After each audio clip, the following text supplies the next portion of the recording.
जय हिंद साथियों, आपका अपने यूट्यूब चैनल में हार्दिक स्वागत है। अध्यापक साथियों, आज हम सीएम राइज डिजिटल प्रशिक्षण अंतर्गत मिशन अंकुर के तहत कोर्स 2 संख्या की समझ की प्रश्नोत्तरी को हल करेंगे। अध्यापक साथियों, इस भाग में हम इस कोर्स की जो आरंभिक प्रश्नोत्तरी है या यह कहें कि जो प्री टेस्ट है इसकी प्रश्नोत्तरी को हम हल करेंगे। इसके लिए हम यहाँ पर क्लिक करते हैं। अध्यापक साथियों, प्रशिक्षण की आरंभिक प्रश्नोत्तरी अर्थात प्री टेस्ट का पहला प्रश्न है, छोटे बच्चों के लिए इनमें से क्या समझना अमूर्त है।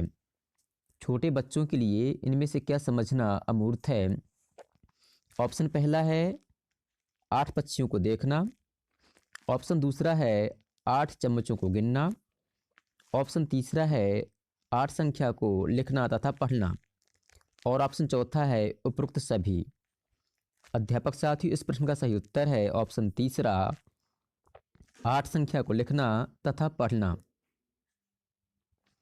प्रश्नोत्तरी का दूसरा प्रश्न है, संख्याओं की समझ के लिए योजना बनाते समय आप इन अवधारणाओं को किस क्रम में रखेंगे। अध्यापक साथियों, इस प्रश्न के उत्तर में आपको जो है इन विकल्पों को जो है सही क्रम में सजाना है। तो सबसे पहले हम जो दूसरे नंबर पर है संख्याओं की पूर्व अवधारणाएं या संख्या की पूर्व अवधारणाएं, इसको प्रथम नंबर पर रखेंगे। इसके बाद इस ऑप्शन को हम दूसरे नंबर पर रखेंगे अर्थात 1 से 10 तक की संख्याएं। इसके बाद हम इस ऑप्शन को तीसरे नंबर पर रखेंगे अर्थात 10 से 20 तक की संख्याएं। और लास्ट में हम रखेंगे 20 से ज़्यादा संख्याएं अर्थात हम बच्चों को सबसे पहले जो संख्या की पूर्व की अवधारणाएं हैं इनकी समझ विकसित करेंगे। इसके बाद बच्चे को 1 से 10 तक की संख्याएं सिखाएंगे।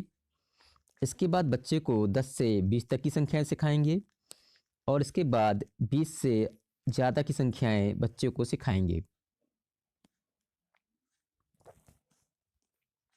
अगला प्रश्न है, सरोज 100 तक की संख्याओं में 10 के लगभग सभी गुणज सही तरह पहचान लेती है। आज कक्षा में उसने गणितमाला पर 67 को 60 के पास बताया। सरोज की समझ के बारे में कौन सा निष्कर्ष सही होगा। ऑप्शन पहला है संख्याओं की बिल्कुल समझ सही है अर्थात संख्याओं की बिल्कुल सही समझ है। ऑप्शन दूसरा है 100 तक की संख्याओं को लिखकर अभ्यास करना चाहिए। ऑप्शन तीसरा है 60 और 70 के बीच के सभी अंकों को लिखना चाहिए। और ऑप्शन चौथा है गणितमाला पर संख्याओं को गिनने के और मौके मिलने चाहिए। साथ ही इसका सही उत्तर है ऑप्शन चौथा, गणितमाला पर संख्याओं को गिनने के और मौके मिलने चाहिए। अगला प्रश्न है, सीधी गिनती सीखने के बाद बच्चे खुद ही उल्टी गिनती सीख लेते हैं। क्या आप इस कथन से सहमत हैं। ऑप्शन पहला है हाँ, क्योंकि सीधी गिनती के बाद उल्टी गिनती सीखना आसान है। ऑप्शन दूसरा है नहीं, क्योंकि बच्चे संख्या बोध होने के बाद उल्टी गिनती करते हैं। ऑप्शन तीसरा है हाँ, क्योंकि उल्टी गिनती भी बच्चों के लिए स्वाभाविक है। ऑप्शन चौथा है नहीं, क्योंकि उल्टी गिनती रटनी पड़ती है। साथ ही इसका सही उत्तर है ऑप्शन दूसरा, नहीं, क्योंकि बच्चे संख्या बोध होने के बाद उल्टी गिनती करते हैं। अगला प्रश्न है, दिए गए चरणों में संख्या की समझ का विकास करने के लिए सबसे महत्वपूर्ण चरण कौन सा है। दिए गए चरणों में से संख्या की समझ का विकास करने के लिए सबसे महत्वपूर्ण चरण कौन सा है। ऑप्शन पहला है संख्या बोध की समझ बनाना। ऑप्शन दूसरा है संख्या के क्रम को याद करना। ऑप्शन तीसरा है संख्याओं को लिखना। ऑप्शन चौथा है संख्याओं को के नाम जानना। साथ ही इसका सही उत्तर है ऑप्शन पहला संख्या बोध की समझ बनाना।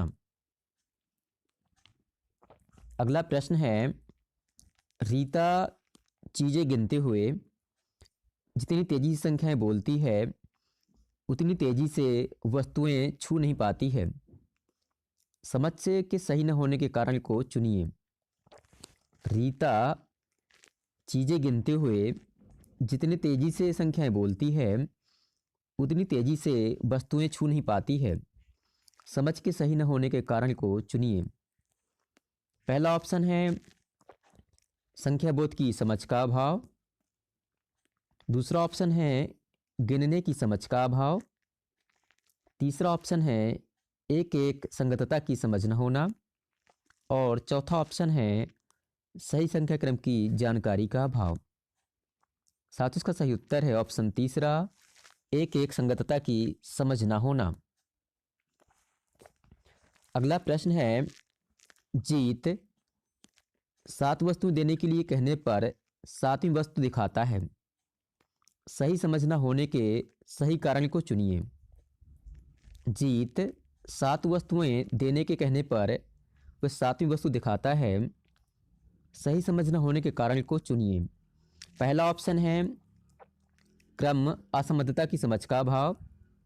दूसरा ऑप्शन है एक एक संगतता की समझ का न होना। तीसरा ऑप्शन है सिर्फ क्रम सूचक की जानकारी का अभाव। चौथा ऑप्शन है गिनने की समझ का अभाव। साथ इसका सही उत्तर है ऑप्शन चौथा, गिनने की समझ का अभाव। अगला प्रश्न है, बच्चे 9 के बाद 7 कहते हैं। गिनती में समझ न होने के सही कारण को चुनिए। बच्चे 9 के बाद 7 कहते हैं। गिनती में समझ न होने के सही कारण को चुनिए। पहला ऑप्शन है संख्या बोध की समझ का अभाव। दूसरा ऑप्शन है गिनने की समझ का अभाव। तीसरा ऑप्शन है एक एक की संगतता की समझ न होना। और चौथा ऑप्शन है संख्या क्रम की जानकारी का अभाव। साथ इसका सही उत्तर है ऑप्शन चौथा, संख्या क्रम की जानकारी का अभाव।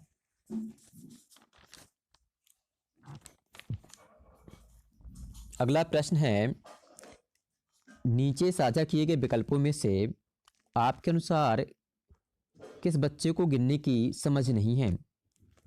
पहला ऑप्शन है अमित समूह में रखी चीज़ों को सही गिनती उन्हें किसी भी क्रम में छूकर करता है।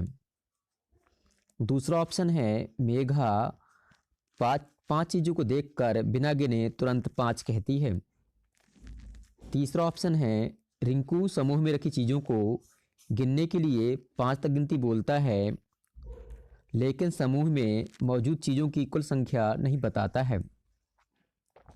चौथा ऑप्शन है सिमरन समूह की चीज़ों को 1 और 1 2, 2 और 1 3 करके गिनती है।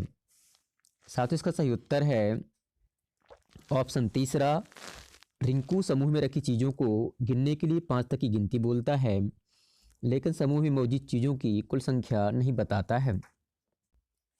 अगला प्रश्न है, शिक्षिका जी की कक्षा में सौरभ ने एक कारपत्रक को ऐसे भरा जैसा कि इस चित्र में दिखाया गया है। तो शिक्षिका को सौरभ में सुधार के लिए क्या करना होगा। पहला ऑप्शन है संख्याओं को लिखने का गृह कार्य दें। दूसरा ऑप्शन है माता पिता को स्कूल में बुलाकर बच्चे को घर पर अभ्यास करने को कहें। तीसरा ऑप्शन है रेत पर बनी संख्याओं पर उंगली फेरकर अभ्यास करने को कहें। और चौथा ऑप्शन है अपने आसपास दिख रहे संख्याओं को लिख कर लाने को कहें। साथ इसका सही उत्तर है ऑप्शन तीसरा, रेत पर बनी संख्याओं पर उंगली फेरकर अभ्यास करने को कहना। साथ इस प्रकार से ये प्रश्न पूरे होते हैं। और इस प्रकार से यहाँ पर जो है अगला प्रश्न है कि आप कौन सी कक्षा को पढ़ाते हैं। तो अध्यापक साथियों, आप जिस कक्षा में अध्यापन कार्य कर रहे हो उस कक्षा में यहाँ टिक कर देना है। इसके बाद यहाँ पर जो है आपको अपना एम्प्लॉय कोड भरना है। एम्प्लॉय कोड में आपको अपनी यूनिक आईडी यहाँ पर फिल कर देनी है। जैसे कि एग्जाम्पल के तौर पर यहाँ लिखा है AB1234, तो आपको यहाँ पर अपनी यूनिक आईडी भर देनी है। इसके बाद नेक्स्ट पर क्लिक करना है। इस प्रकार से अध्यापक साथियों हमने जो है कुल 12 प्रश्नों में से 10 प्रश्नों के उत्तर दिए हैं, 2 प्रश्न हमने छोड़ दिए हैं। अर्थात आप किस कक्षा को पढ़ाते हैं और आपकी यूनिक आईडी आप स्वयं भरें। अध्यापक साथियों इतना सब करने के बाद आपको यहाँ पर सबमिट बटन पर क्लिक करना है। यदि आप जो है रिव्यू देखना चाहते हैं, अर्थात जांचना चाहते हैं कि आपने कौन कौन से प्रश्नों को टिक किया है, तो आप जो है यहाँ पर क्लिक करेंगे, अन्यथा आप सबमिट बटन पर क्लिक करेंगे। अध्यापक साथियों जैसे आप यहाँ पर क्लिक करेंगे तो आपके द्वारा सही किए गए उत्तरों की संख्या आपके सामने आ जाएगी। आप जो कमेंट कर हमें ज़रूर बतलाएं कि आपको इस प्रश्नोत्तरी में अर्थात प्री टेस्ट में कुल कितने अंक प्राप्त हुए हैं। अध्यापक साथियों आपको हमारा वीडियो पसंद आया हो तो हमारे चैनल को सब्सक्राइब करें, वीडियो को लाइक करें और अपने दोस्तों के बीच शेयर करें। धन्यवाद।